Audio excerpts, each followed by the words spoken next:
목회자 코너를 읽어보셨는지 모르겠지만 골 때리는 그녀들이라는 SBS에서 하는 예능 프로그램에 관한 이야기를 목회자 코너에 썼습니다. 모델들로 이루어진 팀이 있고 뭐 개그우먼 팀, 액션 배우 팀, 국가대표 출신이거나 국가대표 선수의 아내이거나 또 가족이거나 하는 그러한 국가대표와 관련이 있는 팀, 한국에 온 외국인 여자 방송인들의 팀, 뭐 이렇게 여자 팀들이 모여서 작은 풋살 경기장에서 축구 경기를 하는 예능 프로그램입니다. 그저 텔레비전 예능 프로그램이지만 이 프로그램을 보면 그저 예능으로만 받아들일 수 없을 만큼의 치열함이 그 경기 내에 있는 것을 볼 수 있게 됩니다.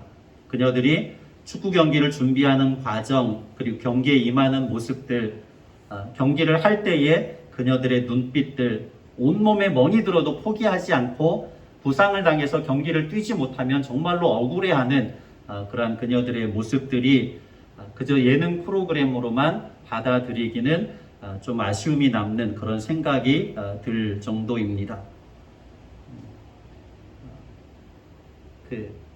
여자들이 하늘 품으면 온유월에 서리가 내린다라고 하는 말이 있는 것처럼 경기를 하는 그녀들의 눈빛이 정말로 살아있더라고요. 그리고 얼마나 악바리처럼 이렇게 뛰어다니는지 온몸에 정말로 많은 곳에 멍이 들었는데도 끊임없이 이렇게 쉼없이 뛰어다니는 모습들을 보면서 한편에 또 감동이 되기도 합니다. 지난 수요일에 모델들로 이루어진 구척장신팀 그리고 외국에서 우리나라에 들어와서 방송인을 하고 있는 그러한 월드클래스 팀이 경기를 했습니다. 3, 4위전 경기였고 이 경기가 끝나면 이제 더 이상 경기가 없는 거죠. 그렇게 치열하게 경기를 치르고 나서 구척장신팀의 한 그 선수가 이런 이야기를 했습니다. 이게 끝이 아니었으면 좋겠다. 축구가 정말 좋다. 이런 이야기를 하는 것을 들을 수 있었습니다. 그 말의 의미를 조금이나마 알 수 있을 것 같았어요. 축구가 팀 경기이기 때문에 같은 분야에서 일을 하는 선배들과 또 동료들과 후배들과 한 팀을 이루어서 또 그 연습하면서 땀을 흘리고 경기하면서 땀을 흘리고 경기해서 질 때는 정말로 펑펑 눈물을 쏟으면서 울고 경기에서 승리하면 그 함께 기뻐하고 할 때에 그 짜릿함, 동료애를 그런 느낄 수 있는 마음들 이런 것들이 그녀들에게 새로운 경험이 되었을 것이라고 생각을 합니다. 왜 이 골 때리는 그녀들에 관한 이야기를 하느냐면 그녀들의 이야기하고 오늘 본문 말씀이 말하는 심령이 가난하다라는 말과 굉장히 맥락이 다 있습니다. 이렇게 여러 팀들이 만들어져서 그 팀들에게는 그 감독들이 있습니다. 감독들이 어떤 사람들이냐면 우리가 2002년도에 정말로 우리나라를 열광시켰던 유명한 국가대표 선수들, 뭐 황선홍 선수, 이천수 선수, 뭐 최진철 선수, 김병지 선수 이런 선수들이 그 팀의 감독이 되었습니다. 그런데 그녀들은 어떤 사람들입니까? 축구의 축자도 모르는 그런 사람들이지요. 축구를 제대로 한 번도 해본 적이 없는 축구 경기를 해본 적이 없는 그녀들입니다. 그런 선수들에게 정말로 2002년도에 놀라운 선수로서의 정점을 찍었던 사람들이 감독이 되어서 그녀들을 가르치니 그녀들 입장에서는 심령이 가난할 수밖에 없습니다. 무슨 이야기입니까? 감독이 가르쳐주는 그대로 조금도 거부하거나 할 수 없이 올백으로 받아들인다라고 하는 거죠. 자신들의 부족함을 솔직하게 인정하고 감독이 가르치는 그 모든 가르침들을 순수하게 다 전적으로 수용하고 받아들이는 것이죠. 바로 이것이 오늘 본문 말씀이 말하는 심령의 가난함과 연결되어져 있는 것을 알게 됩니다. 오늘 말씀 속에 예수님의 산상수훈 가운데 우리가 잘 알듯이 팔복의 말씀을 가르쳐주는 내용입니다. 그 팔복 중에서 첫 번째 복이 오늘 우리가 읽은 마태복음 5장 3절에 심령이 가난한 자의 복이지요. 이 말씀의 내용을 함께 나눌 때에 저와 여러분들이 주님 앞에서 심령의 가난한 자가 되어서 그 심령의 가난한 자가 복을 받게 되는데 하나님의 나라 천국의 복을 받는다 말씀하시는 그 천국의 복을 받아 누릴 수 있으시기를 예수님의 이름으로 간절히 축복합니다. 가난하다는 말은 부요하다는 말의 반대말이고 보통 경제적인 형편이 어떠한지를 나타낼 때 사용하는 단어이지요. 그래서 누구누구는 집안 형편이 부요하다 혹은 누구누구는 그 집안 형편이 가난하다 이렇게 표현할 수 있습니다. 그런데 오늘 말씀을 잘 들여다보면 좀 독특한 일반적이지 않은 표현을 사용하지요.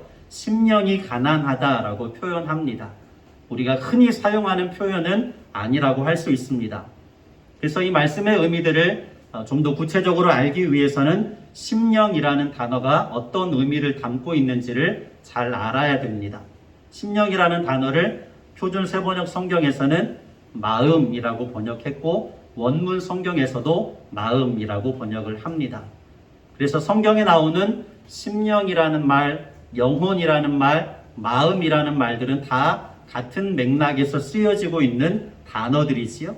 그 의미가 무엇이냐면 사람의 가장 내면적이고 가장 본질적인 부분을 가리킬 때 쓰이는 말입니다. 모든 정신작용이 일어나고 있는 부분이고 지정의의 인격이 자리 잡고 있는 하나님을 의식하고 하나님을 깨닫게 하는 그 자리가 심령이고 영혼이고 마음이라고 할 수 있습니다. 결국에 심령이 가난하다라고 하는 말은 영적인 가난함을 이야기하고 있지요. 또 오직 하나님의 도움으로서만 생명이 가능하다라고 하는 것을 전인격적으로 인정하고 고백하는 상태를 심령의 가난함이라고 할 수 있습니다.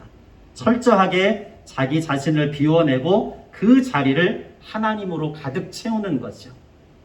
항상 제가 강조하듯이 우리의 죄된 옛사람의 모습이 소멸되고 예수님과 연합된 새 사람의 모습이 선명해지게 되어지는 그러한 상태가 심령의 가난함이라고 할 수 있습니다. 성경에 나오는 많은 인물들이 심령의 가난함이 어떠한 상태의 모습이어야 하는지를 우리에게 교훈해 주지요. 우리가 최근에 창세기 말씀을 통해서 나누었던 요셉이 바로 심령의 가난함을 가지고 자신의 인생을 살아냈던 사람이라고 할 수 있지요. 형들에게 버려져서 구덩이에 던져지고 미디안의 상인에게 팔려서 한 번도 가본 적이 없는 애굽에 가서 그 혼자 살아야만 했던 그 요셉에게 있어서 하나님만을 의지할 수밖에 없었던 마음들, 하나님께서 주신 그 꿈만을 유일하게 붙잡고 살아가야만 했던 그러한 심령의 상태가 심령의 가난함이라고 할 수 있을 것입니다. 마가복음에 가보면 마가복음 19장에 귀신 들린 아이의 아버지 이야기가 나옵니다. 이 귀신 들린 아이는 그 시시때때로 경기를 일으켜서 바닥에 거꾸러져서 뒹굴고 입에 거품을 물기가 일쑤입니다. 그 아이를 낫게 하기 위하여서 제자들에 관한 소문을 듣고 이 아버지가 제자들을 찾아와서 내 아이를 좀 고쳐주십시오라고 간절한 마음으로 부탁을 했습니다. 그러나 제자들은 그 아이를 고쳐내지 못하지요. 다시 예수님을 찾아와서 이러이러한 사정들을 이야기하면서 예수님에게 자신의 귀신 들린 아이를 고쳐달라고 간절한 마음으로 부탁을 하지요. 예수님께서 그 아버지에게 묻습니다. 아이가 언제부터 이런 상태였느냐? 아버지가 대답하지요. 어릴 때부터 그랬습니다. 어릴 때부터 귀신이 이 아이를 불에 던지기도 하고 물에 던지기도 해서 끊임없이 해치려고 했습니다. 그러니 할 수만 있다면 주님이 무언가 할 수 있다면 나와 내 아이를 좀 살려주십시오. 내 아이를 고쳐주십시오. 간절한 마음으로 요청하지요. 그때 우리가 잘 알듯이 예수님께서 하신 말씀의 내용이 무엇입니까? 할 수 있거든이 무슨 말이냐? 믿는 자에게는 능히 하지 못할 일이 없느니라 라고 말씀합니다.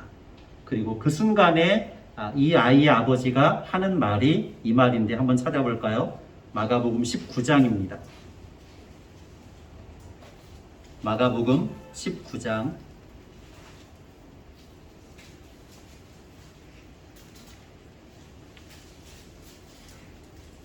19장이 아니라 9장입니다. 9장.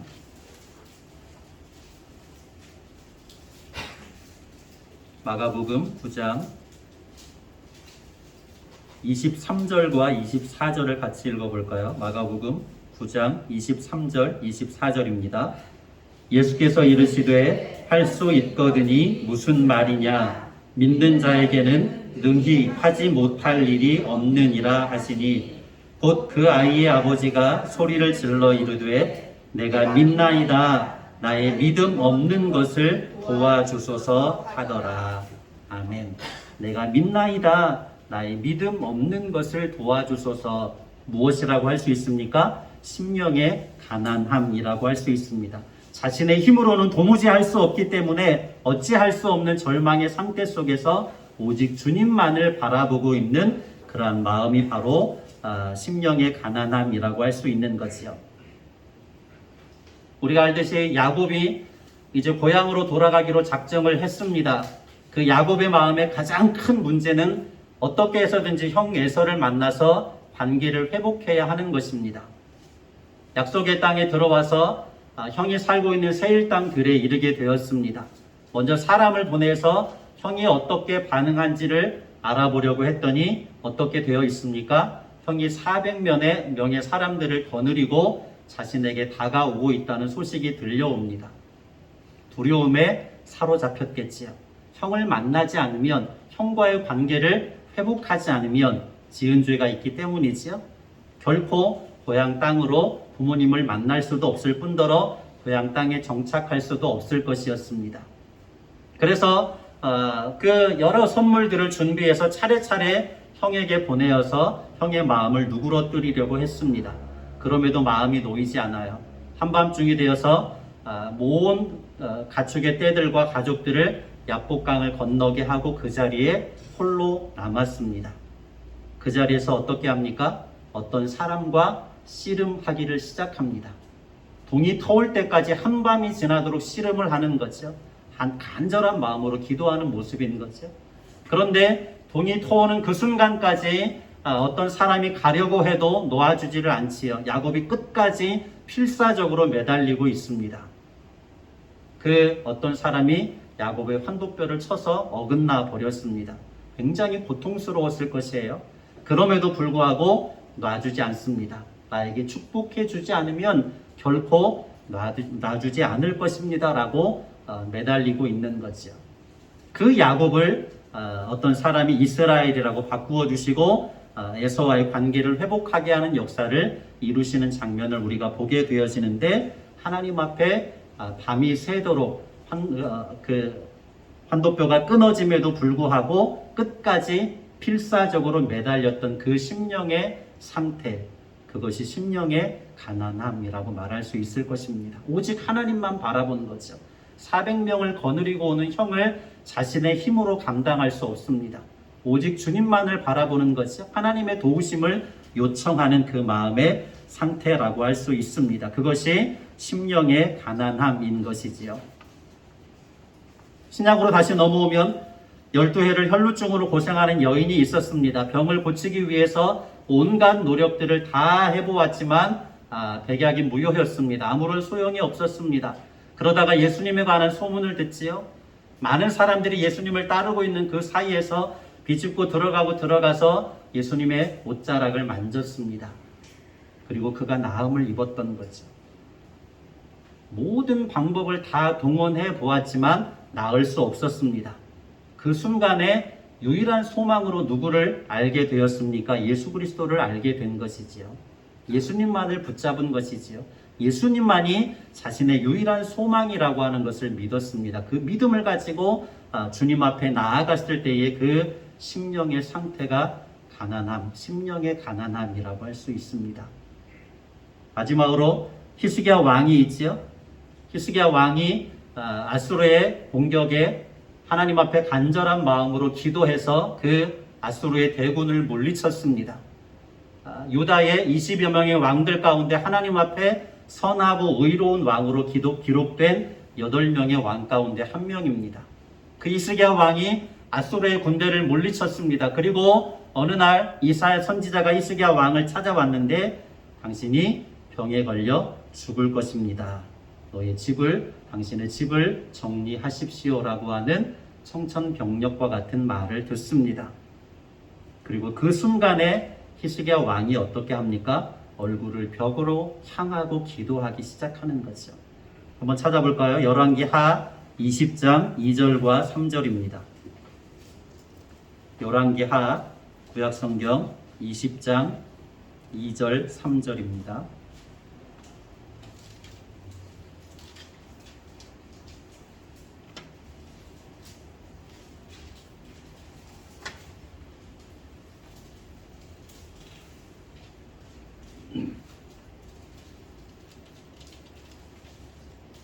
(1절부터) (3절까지) 있지요. 열왕기하 20장 1절에서 3절까지 합독합니다. 그때에 히스기야가 병들어 죽게 되매 아모스의 아들 선지자 이사야가 그에게 나아와서 그에게 이르되 여호와의 말씀이 너는 집을 정리하라 네가 죽고 살지 못하리라 하셨나이다. 히스기야가 낯을 벽으로 향하고 여호와께 기도하여 이르되 여호와여 구하오니 내가 진실과 전심으로 주 앞에 행하며 주께서 보시기에 선하게 행한 것을 기억하옵소서 하고 히스기야가 심히 통곡하더라. 아멘. 무엇입니까? 히스기야 왕이 하나님 앞에 간절한 마음으로 얼굴을 벽으로 향하고 기도할 때의 그 마음이 심령의 가난함이라고 할 수 있습니다. 일반적으로 가난한 것은 좋은 것이라고 할 수 없죠. 넉넉한 것이 좋지 않습니까? 그러나 심령의 가난함은 하나님께서 인생들에게 가장 기뻐하시는 마음의 상태입니다. 사도 바울은 이것을 어떤 식으로 표현했습니까? 내가 약할 그때가 곧 강함이라고 표현했습니다. 내가 연약한 것을 인정하는 그때에 하나님께서 나를 통하여서 일하시기 때문에 오히려 내가 강할 수 있다는 이야기지요.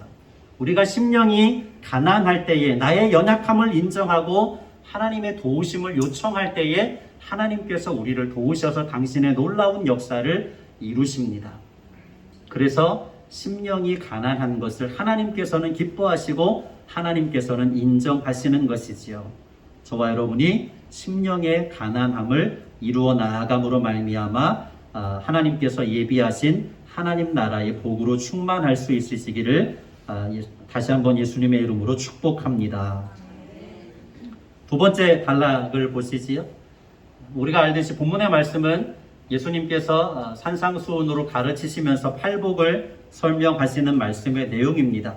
3절에서 10절까지 마태복음 5장 3절에서 10절까지가 8가지의 복을 말씀하시는데 한번 읽어볼까요? 이 말씀의 내용 가운데 어떤 의미들이 담겨져 있는지 팔복의 내용을 요약하면 결국은 하나님 나라의 복을 말씀하고 있습니다. 3절에서 10절입니다. 심령이 가난한 자는 복이 있나니 천국이 그들의 것이며 애통하는 자는 복이 있나니 그들이 위로를 받을 것이며 온유한 자는 복이 있나니 그들이 땅을 기업으로 받을 것이며 의에 줄이고 목마른 자는 복이 있나니 그들이 배부를 것이며 긍휼히 여기는 자는 복이 있나니 그들이 긍휼히 여김을 받을 것이며 마음이 청결한 자는 복이 있나니 그들이 하나님을 볼 것이며 화평하게 하는 자는 복이 있나니 그들이 하나님의 아들이라 일컬음을 받을 것이며 의를 위하여 박해를 받은 자는 복이 있나니 천국이 그들의 것임이라. 아멘. 자세히 들여다보시면 3절에 팔복을 시작하는 첫 번째 복이 심령의 가난함이고 그 복의 내용이 천국이 그들의 것임이니라 말씀합니다. 그리고 8번째 10절에 나오는 마지막 복이 의를 위하여 박해를 받는 자의 복인데 그 복의 내용이 또 무엇입니까? 천국이 그들의 것임이라 라고 말씀하는 거지요. 시작과 끝이 하나님의 나라의 복을 말씀하고 그 안에 담겨져 있는 복의 내용 역시도 하나님의 나라를 말씀하고 있습니다. 그 안에 어떤 것들이 담겨져 있지요?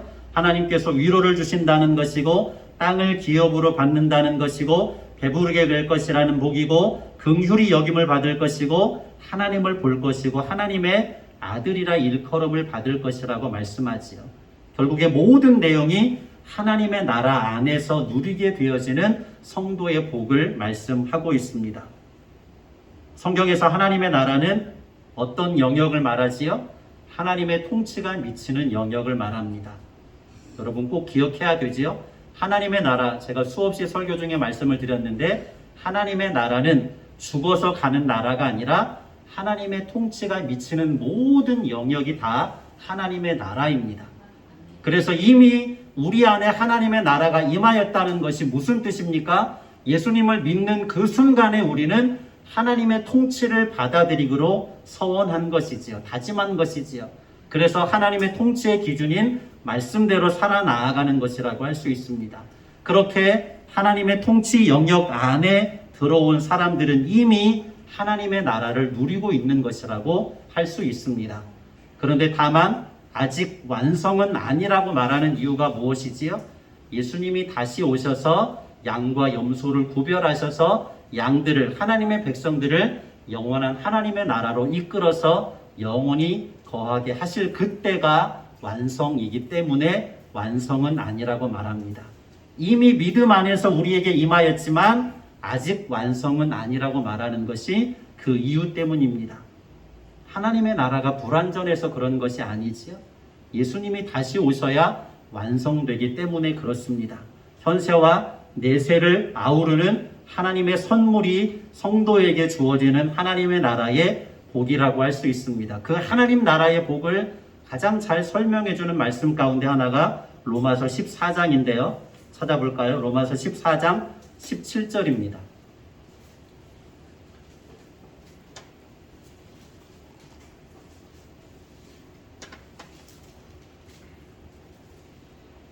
로마서 14장 17절 같이 봅니다. 하나님의 나라는 먹는 것과 마시는 것이 아니요 오직 성령 안에 있는 의와 평강과 희락이라. 다시 한번 읽을까요? 하나님의 나라는 먹는 것과 마시는 것이 아니요 오직 성령 안에 있는 의와 평강과 희락이라. 아멘. 하나님의 나라는 먹는 것과 마시는 것이 아니라 성령 안에 있는 의와 평강과 희락이라고 말씀하시지요. 바로 심령이 가난한 자에게 부어주시는 하나님의 복의 내용입니다. 현세에서도 내세에서도 하나님의 주권적인 통치 안에서 그 안에 있는 백성들이 누리는 평화라고 할 수 있지요.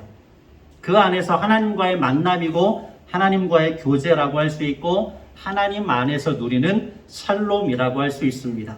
가장 완전한 균형의 상태이지요. 샬롬의 상태는 하나님의 나라를 가장 잘 표현해 주는 단어의 말이라고 할 수 있습니다. 심령이 가난한 자에게 오롯이 하나님만을 의지하고 하나님을 의지하는 자에게 샬롬의 은혜를, 영원한 하나님 나라의 복을 약속해 주셨습니다.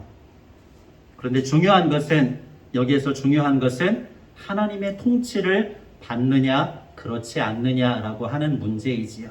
심령의 가난함을 가지고 하나님의 통치 안에 있는 자는 영원한 하나님의 나라의 복을 누릴 수 있습니다. 의와 평강과 기쁨의 복을 누릴 수 있는 것이지요. 그렇다고 하면 하나님의 통치 안에 있다라고 하는 것은 구체적으로 무엇을 이야기하느냐 하는 것이지요. 하나님의 통치의 기준이 무엇입니까? 별로 어렵지 않지요? 하나님의 말씀입니다. 그렇다고 하면 하나님의 통치 안에 있는 것은 무엇을 이야기하지요? 하나님의 말씀을 살아내는 삶을 사는 것이지요. 하나님의 말씀에 순종하는 삶을 사는 것입니다.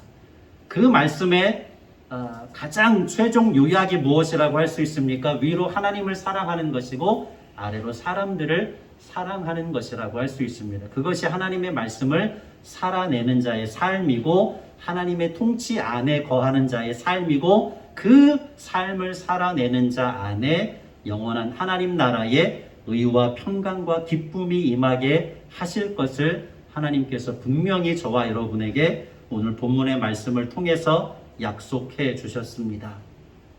이와 같은 하나님 나라의 은혜가 충만하시기를 축복합니다. 말씀을 정리하는데요. 지난 수요일 저녁에 야고보서 4장의 말씀을 나눴습니다. 4장 1절에서 교회 공동체 안에 다툼을 일으키고 싸움을 일으키는 모든 문제의 근원을 이것이라고 이야기했습니다. 그것은 우리 안에 있는 정욕이다라고 이야기하죠. 그것을 메시지 성경에서는 무엇이라고 표현했느냐면 무엇이든지 자기 마음대로 하려고 하는 버릇없는 아이라고 표현을 했습니다. 어떤 일이든지 자기 마음대로만 하려고 하는 버릇없는 아이와 같다라고 이야기하지요. 그것은 심령의 부요함이 아니지요.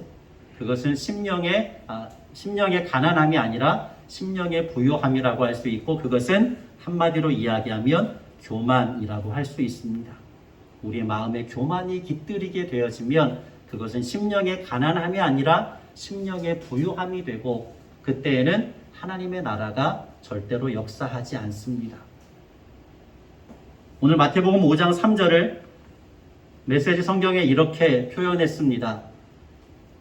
어떻게 이렇게 표현할 수 있는지 참 제가 감탄을 했는데, 오늘 마태복음 5장 3절을 다시 읽고 다시 화면에 있는 말씀을 읽어보려고 합니다.